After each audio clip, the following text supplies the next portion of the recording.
أعوذ بالله من الشيطان الرجيم. بسم الله الرحمن الرحيم. السلام عليكم ورحمة الله تعالى وبركاته. بسم الله الرحمن الرحيم. الحمد لله رب العالمين وبه نستعين ولا عدوان على الظالمين والصلاة والسلام على أشرف الأنبياء والمرسلين وعلى آله وصحبه ومن تبعهم إحسان إلى يوم الدين. اللهم صل على سيدنا محمد عبدك ونبيك ورسولك النبي أمي وعلى آله وصحبه وبارك وسلم تسليما. لا إله إلا الله محمد رسول الله في كل لمة ونفس عدد ما واسعه علم الله. سبحانك لا علم لنا إلا ما علمتنا إنك أنت العليم الحكيم. رب اشرح لي صدري ويسر لي أمري واحلل عقدة من لساني يفقهوا قولي. اللهم افتح لنا قلوبنا في طلب العلم وارزقنا الإخلاص فيه والعمل به والنشر به حتى يأتينا اليقين. اللهم فقهنا في الدين وعلمنا تأويل. اللهم احرمنا لذة معصيتك وارزقنا لذة طاعتك. اللهم أعنا على ذكرك وشكرك وحسن عبادتك. يا الله الأمان الأمان الأمان يا حافظ يا مجب خلصنا من الوباء. Wa sallallahu ala sayyidina Muhammadin wa ala alihi wa sahbihi wa baraka wa sallam. Walhamdulillahi rabbil alamin. Amma ba'du. Muslimin muslimat, hadirin hadirat yang dimuliakan Allah Subhanahu wa taala. Jadi alhamdulillah bersyukur kita kehadrat Allah Subhanahu wa taala kerana pada malam yang mulia ini, di tempat yang mulia, pada ketika dan juga waktu yang mulia, kita masih lagi diberikan peluang dan ruang oleh Allah Subhanahu wa taala untuk mengecapi nikmat menuntut ilmu, yang mana dengan nikmat menuntut ilmu itu kita akan makin mengenal Allah Subhanahu wa taala sehinggalah kita mencapai ma'rifatullah, yakni mengenal Allah Subhanahu wa taala dengan sebenar-benar kenal. Jadi mudah-mudahan Allah menetapkan hati kita untuk sentiasa istiqamah dan juga memberikan kita futuh pembukaan untuk kita memahami apa saja yang kita pelajari. Muslimin muslimat, hadirin hadirat yang dimuliakan Allah Subhanahu wa taala. Jadi pada malam ini kita sambung pengajian kita daripada kitab Aqidatul Mukmin, yakni akidah orang beriman, yang dikarang oleh Sayyidi Ustaz Raja Ahmad Mukhlis bin Raja Jamaluddin Al-Azhari hafizallahu taala wa nafa'ana bi ulumihi wa bi ulumi masyayikhina fid darain amin. Jadi kita telah masuk pada perbahasan mengenai sifat maknawiyah. Perbahasan mengenai sifat maknawiyah. Sifat maknawiyah sebagaimana yang telah kita maklumi, ada tujuh perkara, ataupun ada tujuh sifat yang berkaitan dengan sifat maknawiyah.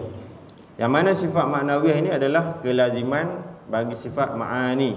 Kerana sifat ma'ani itu ada tujuh, maka sifat maknawiyahnya pun ada tujuh juga. Sifat maknawiyah pun ada tujuh juga.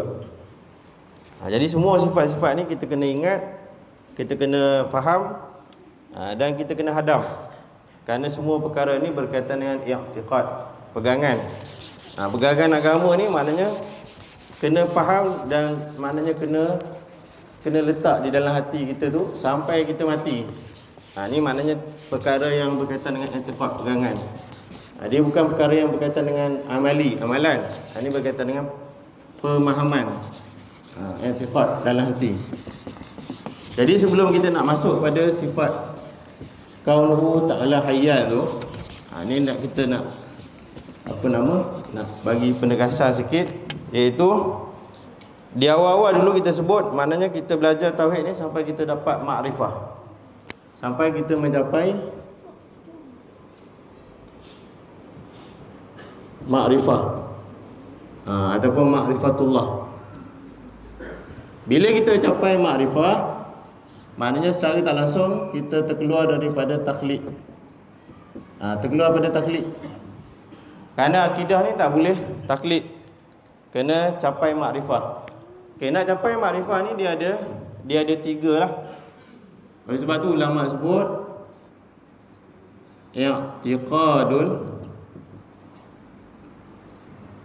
i'tiqadun jazimun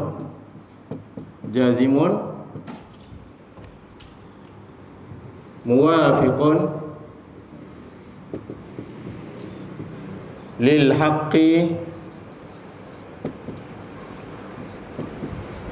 an dalilin.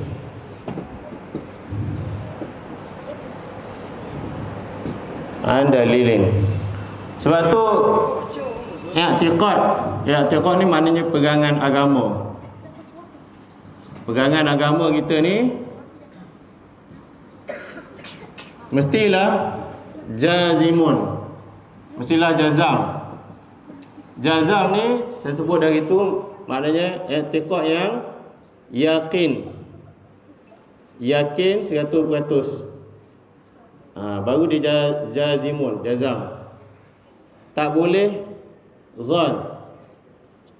Zon ni tak diterima, syak pun tak diterima, waham pun tak diterima. Dia mesti yakin 100%. Zon ni 90% sajalah. Syak ni 50-50, 50-50. Waham 30% saja. Semua ni tak terpakai. Mesti yakin, mesti jazam.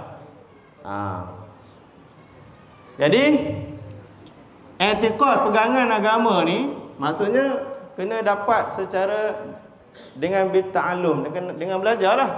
Kalau tak belajar macam mana dia nak berpegang dengan perkara tersebut? Kalau dia tak ada maklumat, tak ada pengetahuan, maknanya dia kena belajar. Bila dia belajar, dia berpegang dengan perkara tersebut mestilah jazim, mestilah yakin 100%. Contohnya apa yang dia belajar ni dalam pegangan agama ni adalah berkaitan dengan uluhiyat. Yang ni kita sebut dah awal-awal itu. Berkaitan dengan nubuat, kenabian, uluhiyat, ketuhanan. Kemudian yang ketiga sam'iyat. Sam'iyat ni maknanya perkara yang ghaib. Tiga perkara ni dia mesti dapat maklumat pengetahuan yang jelas tentang tiga perkara ni, baru dia dapat berpegang dengan jazim, dengan 100%. Kalau maklumat yang bahagian ni dia dapat tak betul, salah, dia berpegang dengan yakin 100%, tak diterima. Sebab apa tak diterima? Sebab disebut ni muwafiqun, maknanya mesti bertepatan. I'tiqad yang jazim tu mestilah bertepatan, muwafiqun lil haqqi, bertepatan dengan kebenaran. Kebenaran yang disampaikan oleh Nabi, oleh wahyu. Kalau tak betul, tak diterima walaupun dia yakin 100%. Contohnya, dia yakin bahawa Nabi Muhammad itu bukan utusan Allah. Dia yakin 100%, tidak mendapati kebenaran, keyakinan dia itu tak diterima, tertolak. Maknanya dia mesti bertepatan dengan kebenaran. Dan syarat yang ketiga an dalilin, dia mesti berdalil, mesti kena ada dalil. Jadi nak dapat makrifah ni ada tiga perkara, i'tiqad yang jazim, muwafiqun lil haqqi, an dalil, mesti ada dalil. Dalil ni kita dah sebut itu dalil nakhli, dalil yang datang daripada Quran dan hadis. Yang kedua dalil akhli, dalil akal. Kena ada dalil. Sebab tu wajib belajar sampai tahu dalil, baru lepas fardu ain. Belajar tak tahu dalil, tak lepas lagi fardu ain. Contohnya bila tanya Allah Ta'ala tu ada, apa bukti Allah Ta'ala ada? Tak tahu nak jawab, tak tahu bagi dalil, tak lepas lagi fardu ain, tanggung dosa lagi sampai mati. Kau tak belajar lah. Ini penting ni. Tiga perkara ni, capai tiga perkara ni baru dapat makrifah, baru terkeluar daripada taklid. Kalau tak keluar daripada taklid tu sampai bila-bila lah. Sebab tu kena belajar tu sepanjang masa, kena mendalami. Baik, baru kita masuk sifat kaunuhu hayyan. Jadi bila kita guna tiga perkara ni, tiga asas ni dalam kita mempelajari ilmu tauhid, maka kita akan berusahalah untuk mencapai tiga perkara ni, baru kita dapat sampai ke tahap makrifah. Sifat kaunuhu hayyan artinya maha hidup. Hayyan ni maknanya maha hidup. Kalau sifat ma'ani itu hayah, sifat hayatun, sifat hidup, maha hidup. Maha hidup itu merupakan keadaan yang wajib bagi zat Allah Azza wa Jalla. Wajiblah zat Allah Ta'ala tu berkeadaan maha hidup, kerana dia bersifat dengan hayah, bersifat dengan hidup. Yang ni sifat ma'ani sebelum ni. Sifat ma'ani dia combine dengan sifat maknawiyah. Dia berlaziman antara dua sifat tu. Kalau tak ada sifat ma'ani, maka tak ada sifat maknawiyah. Kalau ada sifat maknawiyah, tak ada makna kalau tak ada sifat ma'ani. Dia berlaziman. Hakikat sifat hidup bagi Allah Azza wa Jalla ialah suatu sifat yang mana dengannya, yakni dengan sifat hidup itu, Allah Azza wa Jalla bersifat dengan sifat-sifat seperti pendengaran, sifat sama', penglihatan, sifat basar dan sebagainya lah. Kalau tak ada sifat hidup, tak ada makna sifat-sifat yang lain. Mesti ada sifat hidup, barulah bermakna sifat-sifat yang lain. Mustahil Allah Azza wa Jalla tidak berkeadaan yang maha hidup. Mustahil lah Allah Ta'ala tu tidak berkeadaan dengan sifat maha hidup. Kerana apa? Kerana dia, Allah Ta'ala bersifat dengan sifat hayah, iaitu sifat hidup. Yang ni sifat ma'ani yang sebelum ni, sifat ma'ani yang 7. Mana mungkin Allah Ta'ala bersifat dengan sifat ma'ani, sifat hayah, tiba-tiba tak ada sifat ma'nawiyah, tidak berkeadaan dengan maha hidup? Mustahil. Mustahil. Al-Hayyu ialah nama daripada nama-nama Allah Azza wa Jalla. Al-Hayyu ni adalah asma', nama daripada ismun, nama daripada asma' Allah Azza wa Jalla, daripada nama-nama Allah Azza wa Jalla. Jadi nama-nama Allah tu nama-nama yang tak terhingga. Yang wajib kita ketahui itu 99 nama sebagaimana yang termaktub dalam hadis. Tapi bukanlah bermakna asma' Allah Ta'ala tu hanya ada 99 saja. Sebagaimana sifat wajib bagi Allah Ta'ala tu tidak terhingga, bukan hanya ada 20 saja. Cuma yang wajib kita pelajari itu 20 lah, 20. Begitu juga dengan asma' nama Allah Ta'ala. Jadi Al-Hayyu daripada nama-nama Allah Ta'ala. Maknanya nanti dia ada perkaitan antara asma' Allah Ta'ala dengan sifat Allah Ta'ala tu ada perkaitan. Maknanya bila kita belajar tentang sifat Allah Azza wa Jalla, secara tak langsung kita belajar tentang asma' Allah Ta'ala, nama Allah Ta'ala, kerana dia ada kaitan. Sebab ada orang dia kata belajar saja sifat Allah Ta'ala, tak belajar asma' Allah Ta'ala, maknanya dia jahil, dia tak tahu apa satu. Maknanya bila belajar tentang sifat Allah Ta'ala, secara tak langsung belajar tentang asma' nama Allah Ta'ala, secara tak langsung, kerana dia ada perkaitan. Jadi tak ada orang yang belajar sifat 20 dia mengabaikan tentang asma' Allah Ta'ala, kerana dia dah terangkum dah dalam sifat. Adapun sifat yang sabit, maknanya sifat yang sabit tu yang tetap, sabitun yang tetap bagi Allah Azza wa Jalla, dengan sebab adanya sifat hayah, sifat kehidupan. Bagi Allah Azza wa Jalla adalah kaunuhu hayyan. Kaunuhu hayyan ni makna sifat maknawiyah lah, sama seperti sifat-sifat maknawiyah yang lain. Sebahagian ulama mengatakan bahawasanya Al-Hayyu Al-Qayyum adalah nama Allah Azza wa Jalla yang teragung. Kan dalam zikir pun kita ada sebut Al-Hayyu Al-Qayyum. Kadang-kadang dibaca Al-Hayya Al-Qayyum. Ada zikir dia Al-Hayyu Al-Qayyum. Ini tentang kaunuhu hayyan, sifat kaunuhu hayyan, sifat maknawiyah yang apa nama daripada sifat maknawiyah yang 7.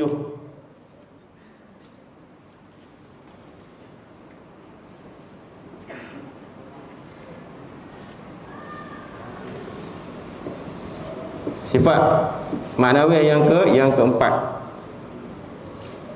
Kemudian sifat maknawiyah yang kelima, iaitu sifat kaunuhu sami'an. Daripada apa nama? Daripada sifat ma'ani, sifat sama', melihat, apa nama, sama' mendengar. Artinya maha mendengar itu merupakan keadaan yang wajib bagi zat Allah Azza wa Jalla, kerana dia Allah bersifat dengan sama', yakni sifat mendengar.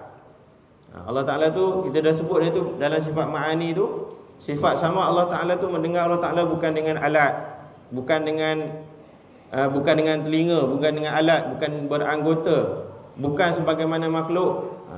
Tak sebagaimana makhluk.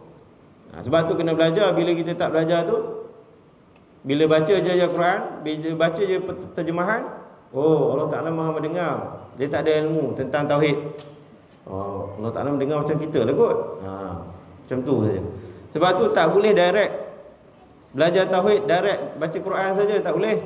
Tak boleh direct baca hadis saja, tak boleh. Tak akan sampai pada pengetahuan tauhid yang sebenar. Nak belajar tauhid, dia kena masuk disiplin ilmu tauhid. Sama dalam ilmu-ilmu lain, dia ada disiplin dia tu. Kena ikut disiplin dia. Dia kena ikut silibus dia, baru mencapai maksud.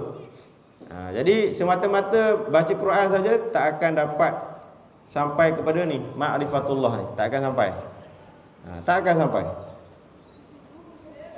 Kerana Quran ni untuk tadabbur. Tadabbur ni dia mesti dah ada knowledge dia, dah ada ilmu baru boleh tadabbur. Tak ada ilmu nak tadabbur macam mana? Sebab tu pentingnya kena ada ilmu asas dulu. Jadi bila baca Quran tu kita tadabbur, barulah sampai kepada ke puncak makrifah tu. Sebab dia mengenal. Dia baca Al-Quran tu, dia baca dalam keadaan dia mengenal Allah Ta'ala tu macam mana, baru dia sampai tauhid dia tu. Jadi kalau baca je Quran dalam keadaan tak faham Allah Ta'ala macam mana, zat Allah Ta'ala, sifat Allah Ta'ala, maka dia tak akan sampai.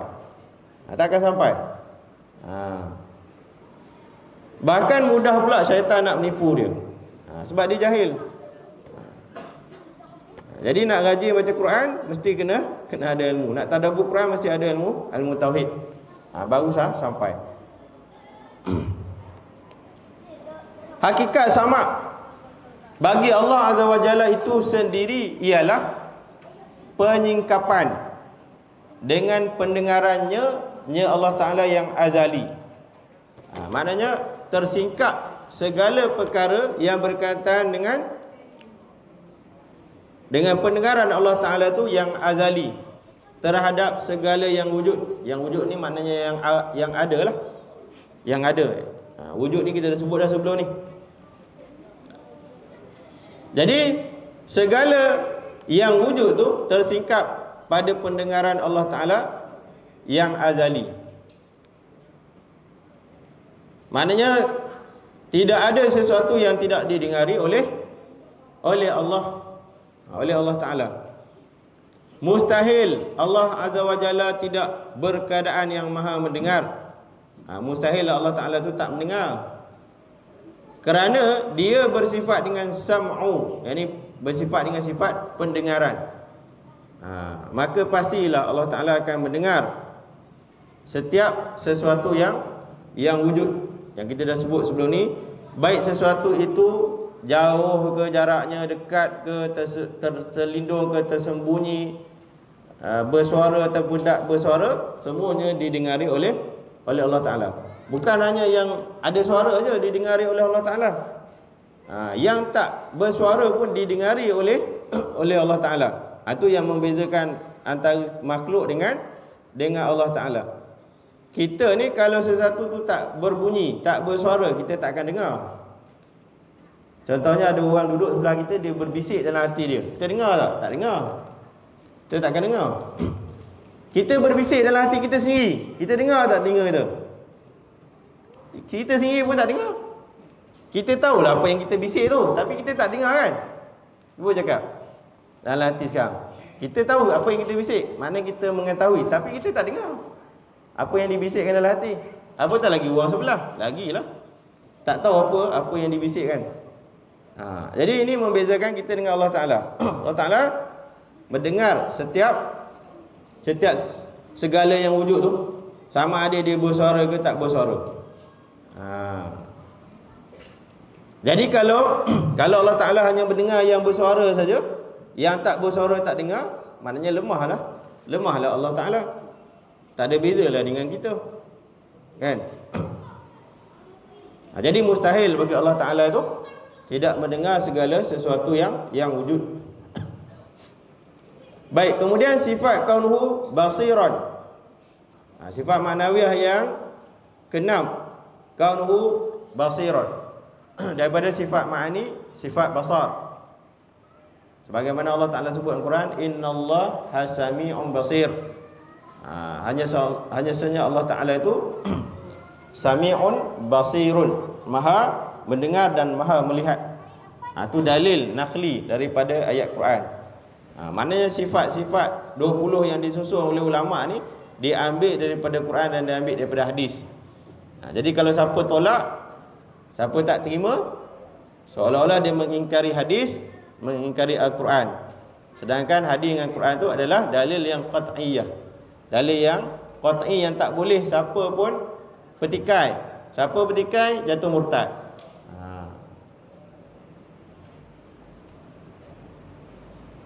Sifat kaunuhu basiran artinya maha melihat. Maha melihat Allah Ta'ala itu merupakan keadaan yang wajib bagi zat Allah Azza wa Jalla, kerana dia bersifat dengan basar, bersifat dengan salah ni, salah terjemahan ni. Sebab tu kena belajar ni. Kalau basar tu maknanya melihat, jadi betul kan, dia ada typo ni. Bukan pendengaran, penglihatan. Sami'an tadi pendengaran lah. Ni basar ni penglihatan. Maknanya betul kan, penglihatan. Hakikat basar bagi Allah Azza wa Jalla itu sendiri ialah penyingkapan dengan penglihatannya Allah Ta'ala yang azali terhadap segala yang wujud yang boleh dilihat. Segala yang wujud yang boleh dilihat. Maknanya penglihatan Allah Ta'ala ni, maknanya Allah Ta'ala tu melihat basar tu bukan dengan sebagaimana kita. Kita nak melihat kena ada alat, iaitu mata. Kemudian kita nak melihat mesti ada cahaya. Tak ada cahaya tak boleh tengok, tak boleh lihat. Dalam gelap boleh tengok? Tak boleh. Tak boleh kan? Tak boleh. Kena ada cahaya baru boleh lihat. Itu kita. Allah Ta'ala melihat dengan penglihatan yang azali, yang tidak memerlukan kepada alat, kepada cahaya dan sebagainya. Mustahil Allah Azza wa Jalla tidak berkeadaan yang maha melihat. Mustahil Allah Ta'ala itu tidak melihat, tidak maha melihat, kerana dia bersifat dengan sifat basar, yang ini sifat penglihatan. Yang ini betul, yang atas tu salah. Maknanya kita meyakini bahawa Allah Ta'ala tu bersifat dengan sifat basar dan Allah Ta'ala tu maha melihat setiap sesuatu tanpa adanya alat, tanpa memerlukan kepada bantuan yang lain. Kemudian sifat maknawiyah yang ketujuh, iaitu sifat kaunuhu mutakalliman, daripada sifat ma'ani, sifat kalam. Kalau sifat ma'ani, sifat kalam. Sifat maknawiyah, sifat kaunuhu mutakalliman. Artinya maha berkata-kata. Itu merupakan keadaan yang wajib bagi zat Allah Azza wa Jalla, kerana dia bersifat dengan kalam, ini sifat perkataan.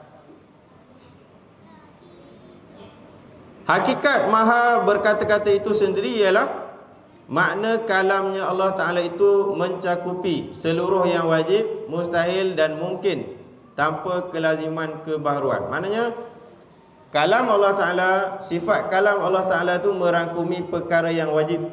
Contohnya Allah perintahkan tentang solat, wa aqimus solah, itu perkara yang wajib.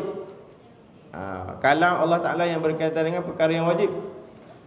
Begitu juga berkaitan juga dengan perkara yang mustahil. Contoh Allah Ta'ala disebut dalam Quran yang bermaksud sekiranya ada dua Tuhan yang mentadbir alam ni, maka nescaya alam ni hancur, musnah. Dan perkara yang mungkin, perkara yang mungkin. Perkara mungkin ni maknanya perkara tersebut boleh ada dan boleh tidak ada, mungkin. Itu kita dah sebut dah sebelum ni. Jadi istilah-istilah ni kita kena ingatlah. Bagaimana yang saya maklum, saya dah buat satu daftar istilah tauhid. Ada dalam tu 61 istilah. Tapi belum di print lagi. Nanti dah siap print, saya bagilah pada jemaah yang ikut pengajian ni, kita bagilah. Jadi boleh dimanfaatkan nanti untuk kenal pasti istilah-istilah tu. Jadi 61 istilah tu bukanlah merangkumi semua yang ada dalam ilmu tauhid, tu hanya sebahagian saja yang penting-penting yang perlu kita tahu untuk peringkat permulaan ni lah. Nanti kita naik peringkat yang seterusnya, kita tambah lagi lah istilah-istilah tu. Tanpa kelaziman kebaharuan. Maknanya Allah Ta'ala berkata-kata tu, berkata-kata dengan tidak adanya alat, tidak berhuruf, bersuara, dan perkara-perkara yang menyerupai perkara-perkara yang baharu. Itu mustahil bagi Allah Azza wa Jalla.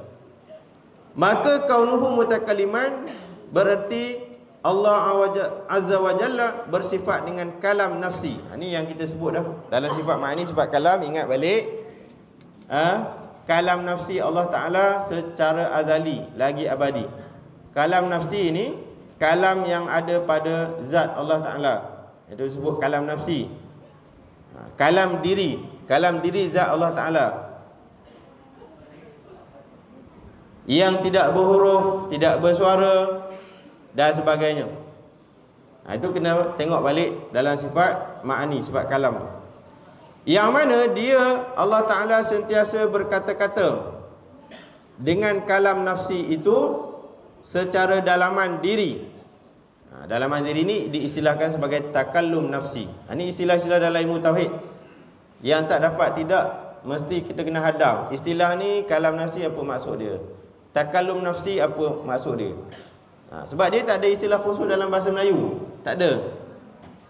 Jadi kita kena samalah kita belajar ilmu apa, keduniaan pun, kita belajar sains ke belajar ekonomi, mana ada istilah khusus dalam bahasa Melayu, tak ada.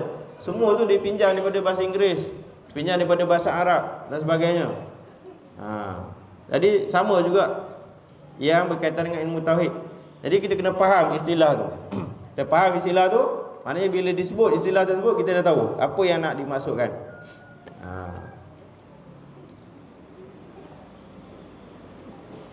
Jadi maknanya kalam nafsi Allah Ta'ala tu adalah secara takallum nafsi, maknanya kata-kata dalaman. Macam kita lah, kita pun ada kalam nafsi, kalam dalaman kita.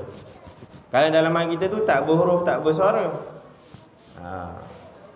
Itu bandingan dia untuk kita faham. Tapi bukanlah makna kalam nafsi Allah Ta'ala macam tu, tak. Itu sekadar bandingan untuk kita faham.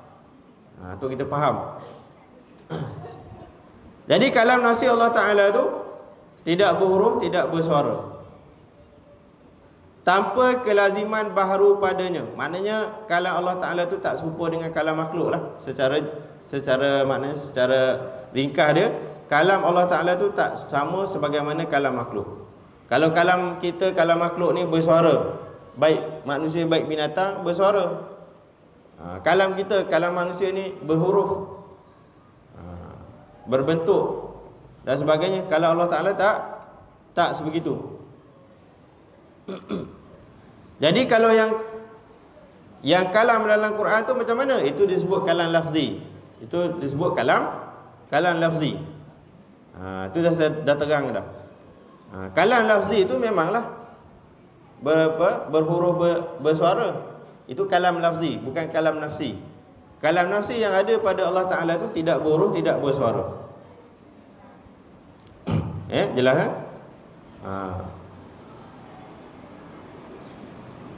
Kalam lafzi itu hanya gambaran pada kalam nafsi saja, bukan hakikat kalam nafsi. Itu hanya gambaran saja. Okay. Contoh mudah dia begini. Kita tulis dalam buku kita tulis nama kawan kita ataupun nama isteri kita ke nama anak kita. Kita tulis nama anak kita Muhammad. Kita tulis dekat buku Muhammad. Adakah yang kita tulis tu adalah hakikat diri Muhammad, anak kita tu? Yang kita tulis tu adakah hakikat diri anak kita Muhammad? Ya ataupun tak? Tak kan? Itu hanya tulisan yang menggambarkan tentang diri Muhammad tu. Tapi tulisan tu bukanlah Muhammad. Bukanlah diri Muhammad. Boleh faham tak? Boleh faham tak? Itu hanya gambaran diri Muhammad, tapi bukan diri Muhammad tu. Sama je kalam dalam Quran. Kalam dalam Quran tu kalam lafzi. Kalam yang menggambarkan kalam nafsi. Tapi hakikatnya kalam lafzi tu bukanlah kalam nafsi yang sebenar. Macam itulah nak mudah dia. Macam kita tulis nama seseorang. Nama kita tulis Muhammad. Kita faham nama Muhammad ni adalah gambaran kepada diri orang yang nama Muhammad tu. Tapi ini bukanlah diri Muhammad. Ini hanya tulisan yang menggambarkan tentang diri Muhammad. Boleh faham tak? Itu peranan kalam lafzi. Sebab tu kalam ni ada bentuk, ada tulisan, ada suara. Yang kalam nafsi tu tak ada suara, tak ada bentuk, tak ada sebagainya. Yang bersifat baru, tak sama. Okey, jelas Kita faham sampai situ pun dah alhamdulillah. Tak perlu nak teroka jauh-jauh. Sampai faham situ cukup. Maksudnya kesimpulan dia, kalam Allah Ta'ala ni tak sama dengan kalam makhluk. Tak sama daripada apa-apa sudut pun. Cukup sampai situ je kita faham. Dah memadai dah. Jadi mustahil Allah Azza wa Jalla tidak berkeadaan maha berkata-kata. Maknanya kalau Allah Ta'ala tidak bersifat dengan kalam, nescaya dia bersifat dengan bisu. Bisu tu mustahil. Mesti Allah Ta'ala tu berkata-kata. Kerana dia bersifat dengan kalam, bersifat dengan sifat perkataan, berkata-kata. Dan mustahil juga Allah Azza wa Jalla ada keadaan diam, dalaman. Maknanya mustahil Allah Ta'ala tu tidak takallum nafsi, ataupun ada sukut nafsi. Takallum nafsi ni lawan pada sukut nafsi. Ini istilah. Takallum nafsi ni maknanya percakapan dalaman. Takallum nafsi dipanggil percakapan dalaman. Jadi Allah Ta'ala sentiasa ada takallum nafsi, sentiasa berkata-kata. Mustahil Allah Ta'ala tu ada sukut nafsi. Sukut nafsi ni maknanya diam dalaman, tak berkata-kata. Mustahil. Mustahil. Itu dipanggil sukut nafsi. Sukut nafsi itu adalah mustahil bagi Allah Ta'ala, kerana Allah Ta'ala tu takallum nafsi. Kerana ada sifat kalam nafsi tadi, maka Allah Ta'ala tu takallum nafsi. Maknanya tidak ada keadaan diam dalaman bagi Allah Ta'ala tu tidak ada. Kita ada diam dalaman tak? Ada. Masa tak terdetik apa-apa dalam hati kita, kita ada sukut nafsi lah. Itu kita. Allah Ta'ala tu tidak. Mustahil bagi Allah Ta'ala. Dan mustahil juga dia berkata-kata dengan huruf dan suara. Ni kalam nafsi Allah Ta'ala ni, dia tak berhuruf, tak bersuara. Maka mustahil Allah Ta'ala berkalam, berkata-kata itu dengan huruf dan suara. Kerana apa? Kenapa kalam nafsi Allah Ta'ala tak boleh berhuruf, tak boleh bersuara? Sebab kita dah sebut dah banyak kali, huruf dan suara itu ialah makhluk.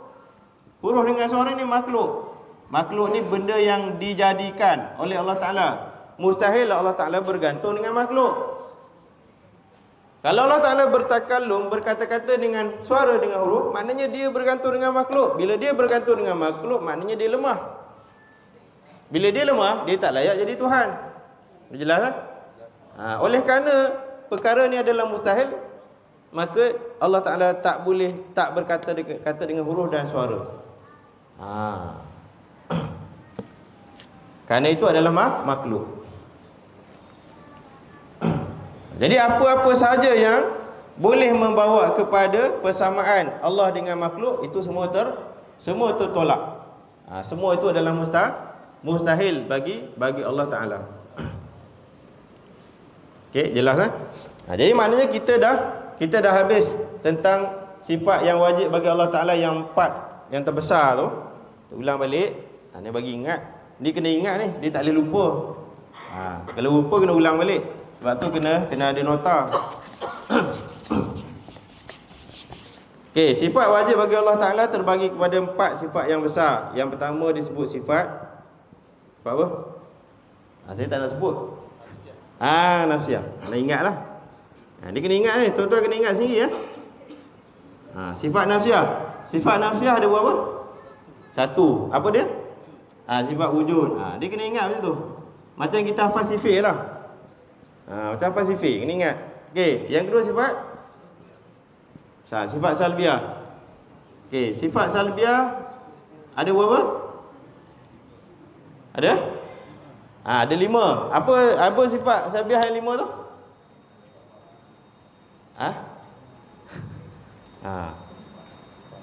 Sebab tu kelas dia kena datang selalu, dia tak boleh skip. Tak ada ponteng. Kalau ponteng habis.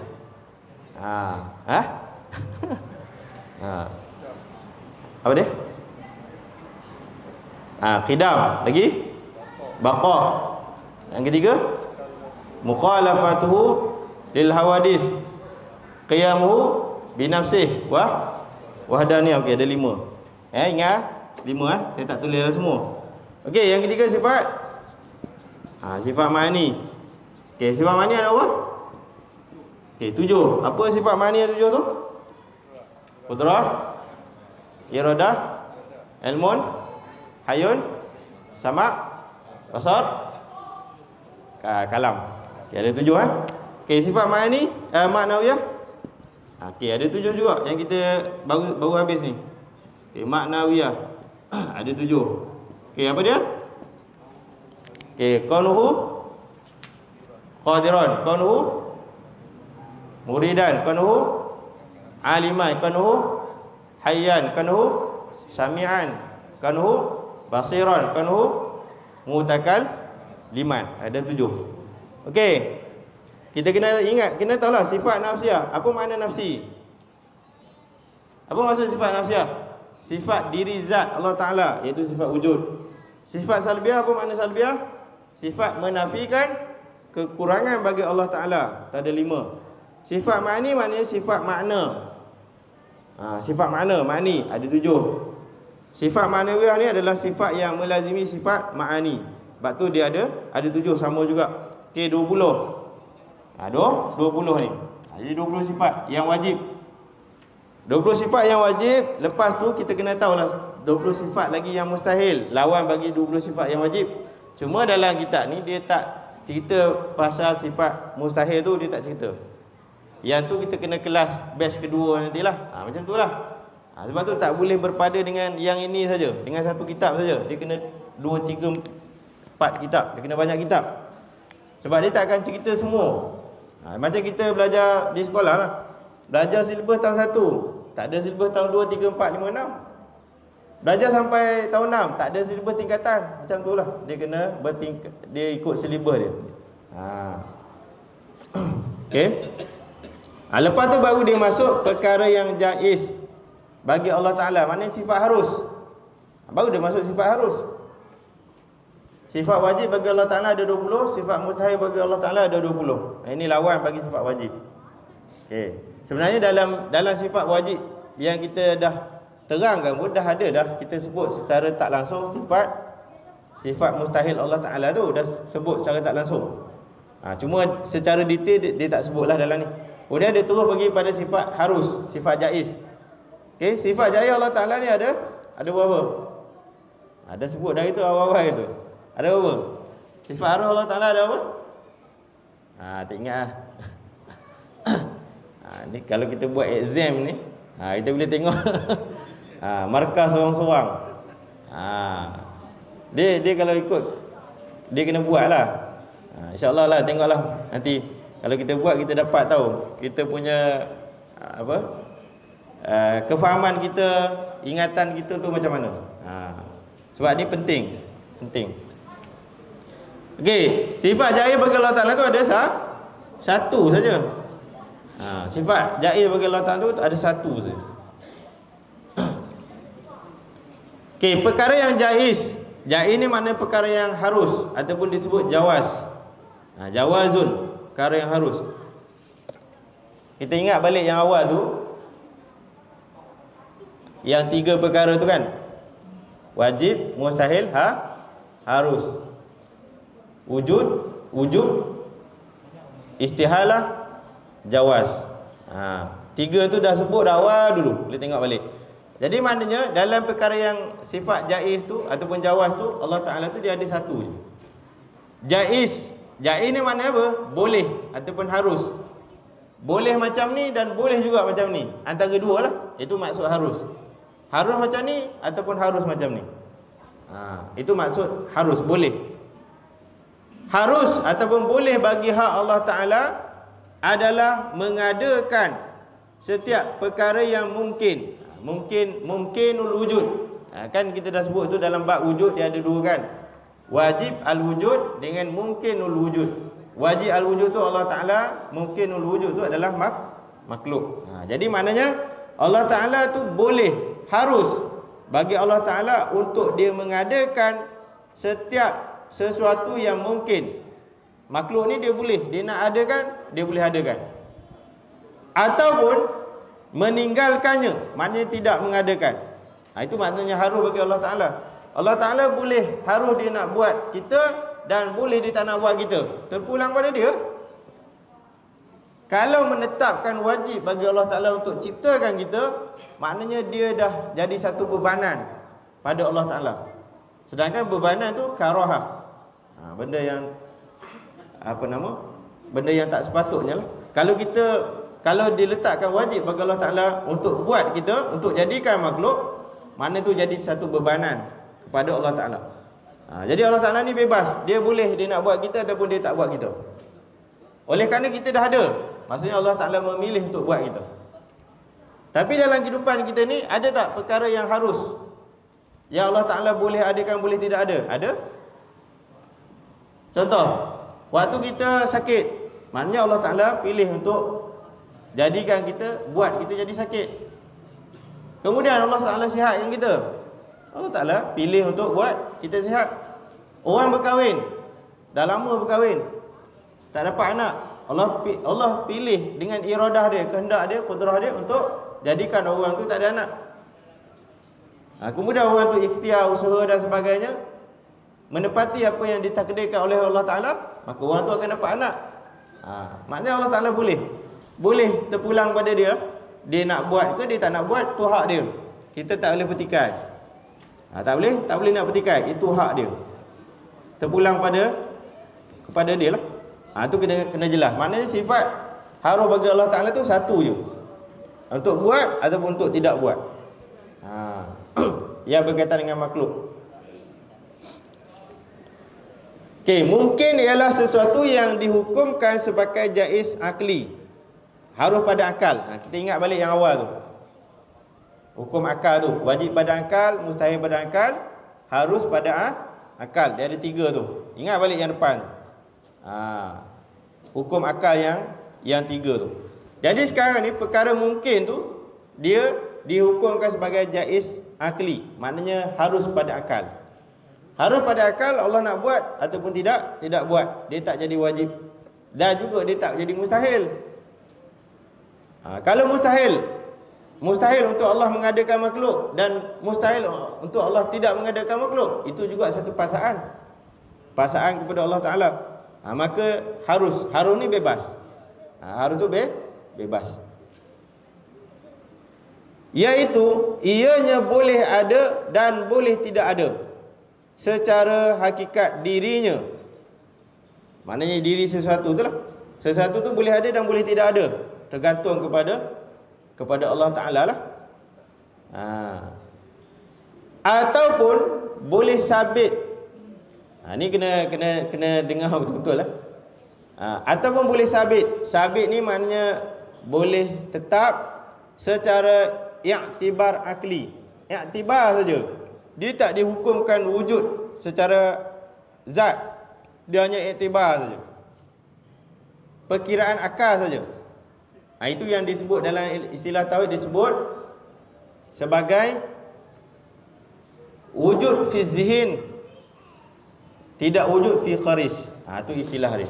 Maknanya wujud dalam perkiraan akal saja, tak wujud dalam zahir ni. Contohnya apa? Contohnya begini. Seseorang berjalan. Hakikat berjalan tu ada tak? Diri berjalan tu ada tak? Tak ada. Yang bergerak tu kaki. Berjalan tu tak ada. Berjalan tu kita boleh faham pada akal saja. Bila kaki bergerak, itu namanya berjalan. Hakikat jalan tu ada tak? Secara zahir yang kita boleh nampak, kita boleh pegang, tak ada, tak wujud. Dia wujud dalam akal saja. Itu disebut sebagai iktibar akli. Ataupun dalam istilah tauhid disebut sebagai amrun i'tibari, perkara yang diiktibar secara akal saja. Hakikat perkara tersebut tidak wujud secara zahir. Tak wujud di luar daripada akal, hanya dalam akal saja. Itu maksud dia. Itu yang nak masukkan. Jadi maknanya Allah Ta'ala cipta perkara yang mungkin ni, mungkin yang hakikat zat dia boleh wujud secara kita boleh nampak, dan juga hakikat perkara yang kita tak boleh nampak secara zahir tapi kita boleh fahami secara akal. Itu maksud dia. Perkara mungkin dalam dua aspek itulah.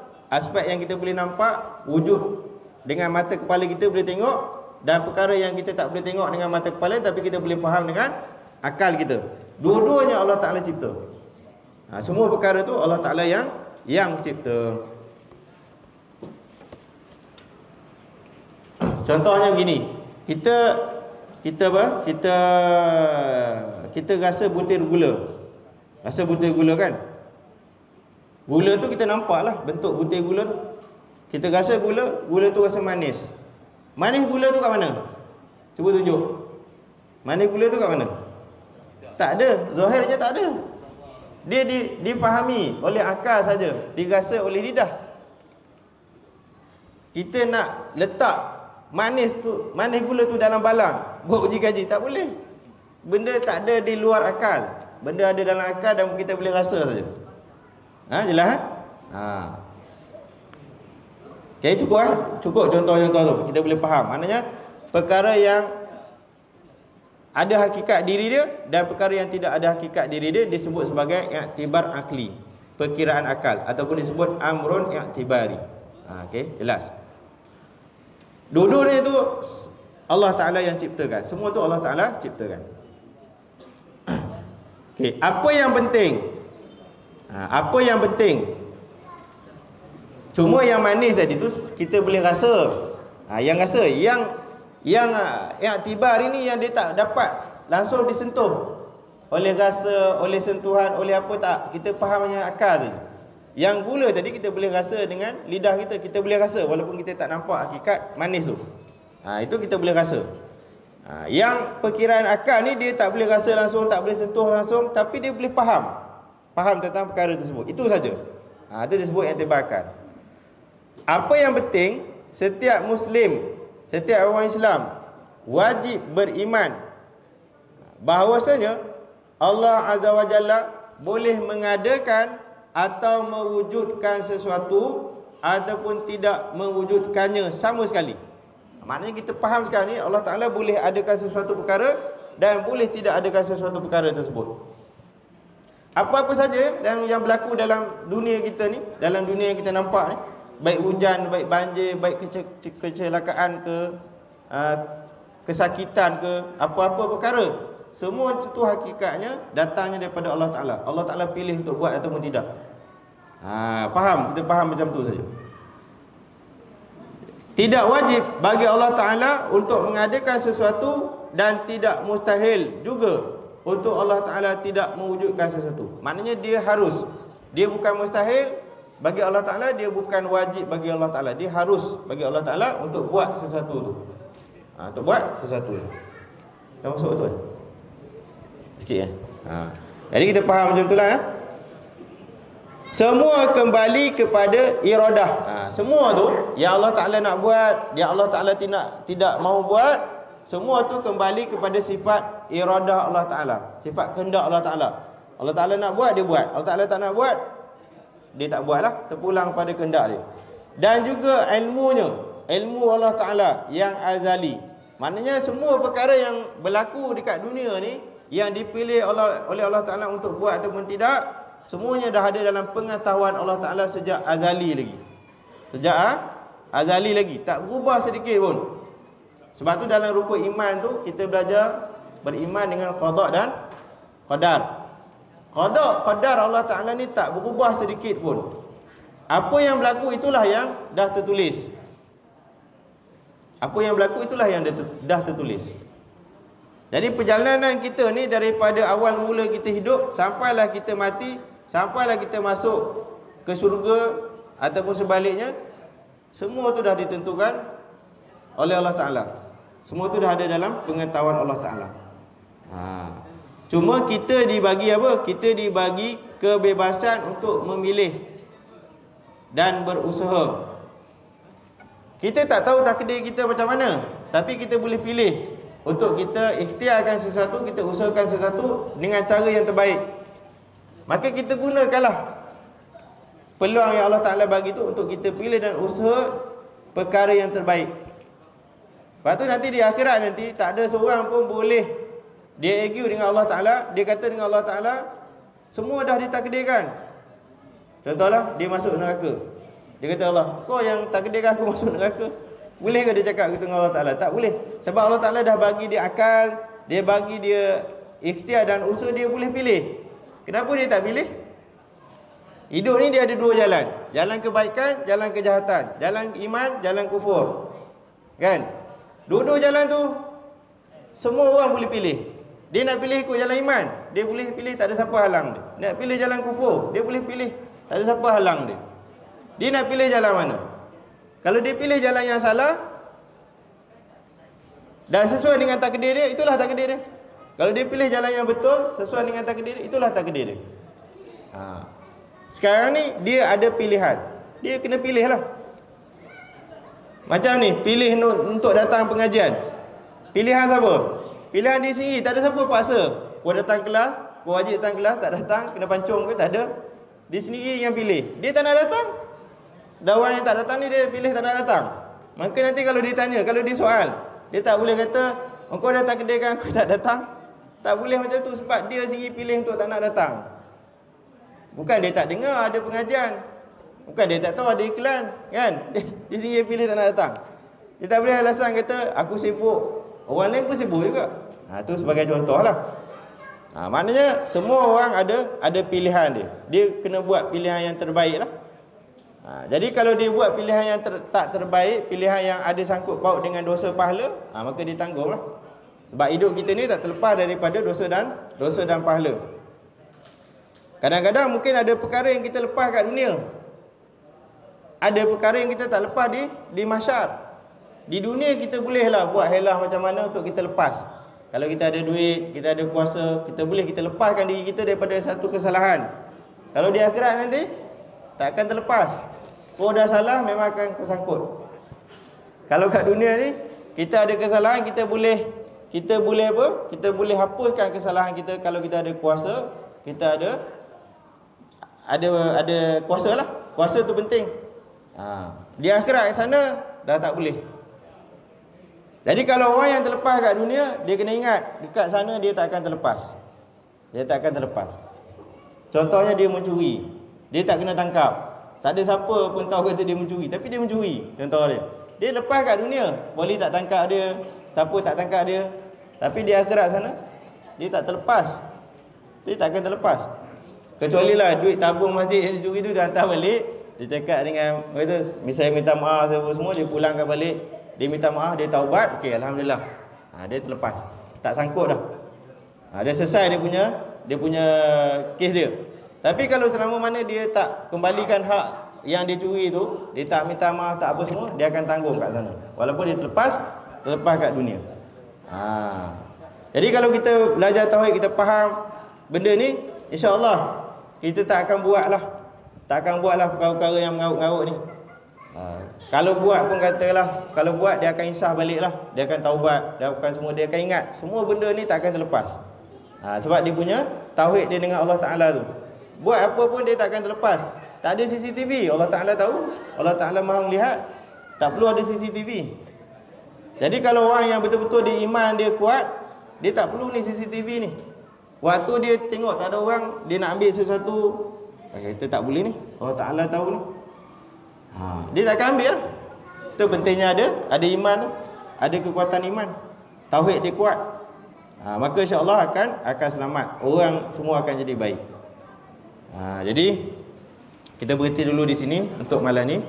Minta maaf kalau terlebih masa sikit. Jadi yang baik tu datangnya daripada Allah Subhanahu Wa Taala. Yang lemah dan kurang tu daripada diri saya sendiri. Mohon maaf salah silap dan sebagainya. Dan nanti akan datang kita akan detailkan perkara-perkara yang berkaitan dengan sifat jaiz. Allah Taala tu dia ada pendetailan dia. Pada muka surat 80 81 tu lah. Nanti kita akan tengok pendetailan tu, walaupun sebahagian tadi dah disebutkan. Jadi sekadar itu saja yang dapat disampaikan. Wallahu a'lamu bissawab wa ilaihi marji'u wal ma'ab wa billahi taufiq wal hidayah. Wassalamualaikum warahmatullahi taala wabarakatuh.